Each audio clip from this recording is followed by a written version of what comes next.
אלברט איינשטיין אמר שריבית דריבית היא הפלא השמיני בתבל. מי שמבין זאת מרוויח, מי שלא, משלם. כאשר אנחנו משקיעות ומשקיעים את החסכונות שלנו, הציפייה היא לצבור ריבית על הכסף שחסכנו.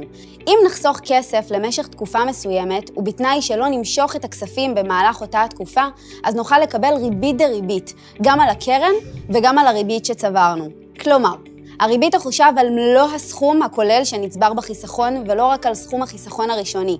זהו אפקט הריבית דריבית. שווה לשים לב שבמוצרי חיסכון ארוך טווח קיים אלמנט קריטי נוסף, והוא דחיית מס, מה שיכול להגדיל את שיעור התשואה.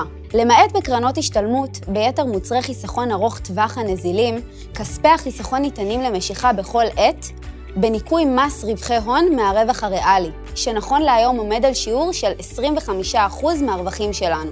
המועד לתשלום המס הוא לרוב בקרבת אירוע מס. זאת אומרת, לאחר ביצוע מחירה של נייר ערך, רק אם המחירה ייצרה לנו רווח, בעת משיכה של הכספים, תלוי בנסיבות. אבל אם אנחנו ממשיכים לחסוך, גם אם במהלך התקופה עברנו למסלול השקעה אחר או לחברה אחרת, הדבר לא ייחשב כאירוע מס. במקרה כזה, אנו מגדילים את האפשרות לצבור תשואה גם על כספי החיסכון וגם על אפקט הריבית דריבית. לדוגמה, נניח וניתן לצבור תשואה קבועה של 10% על החיסכון שלנו מדי שנה.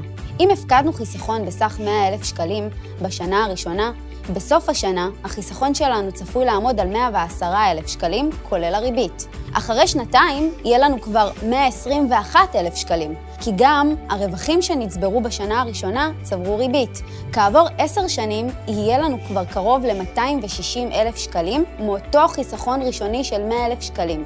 בסופו של דבר, התשואה שצבר החיסכון שלנו מחושבת מדי יום, בהתאם לסכום ההפקדה ולמסלול ההשקעה בו בחרנו.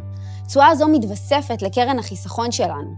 התשואה שתחושב לנו למחרת תתחשב גם בסכום שנוסף לנו מהתשואה של היום הקודם, וכן הלאה.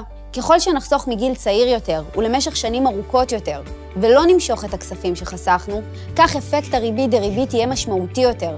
בצורה זו נוכל ליהנות יותר מאפקט ריבית דריבית. אם נחזור לדוגמה שלנו, לאחר 25 שנים נצבור מעל 1,000,000 שקלים מאותה הפקדה בודדת של 100,000 שקלים. רק לשם הדוגמה, אותו חיסכון, למשך אותה תקופת זמן, אך ללא אפקט ריבית דריבית, היה מייצר לנו 350,000 שקלים בלבד. ולכן, אלברט איינשטיין צדק. אפקט ריבית דריבית הוא באמת אחד האלמנטים החשובים ביותר בחיסכון שלנו.